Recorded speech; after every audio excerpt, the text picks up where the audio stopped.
You need to ask for what you want.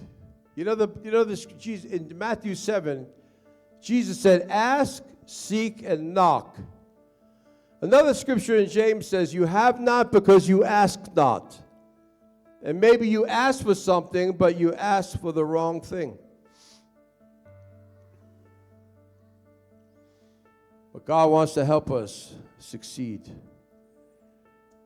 The Word, we need to know the Word, amen? We need to know the plan of action that God has.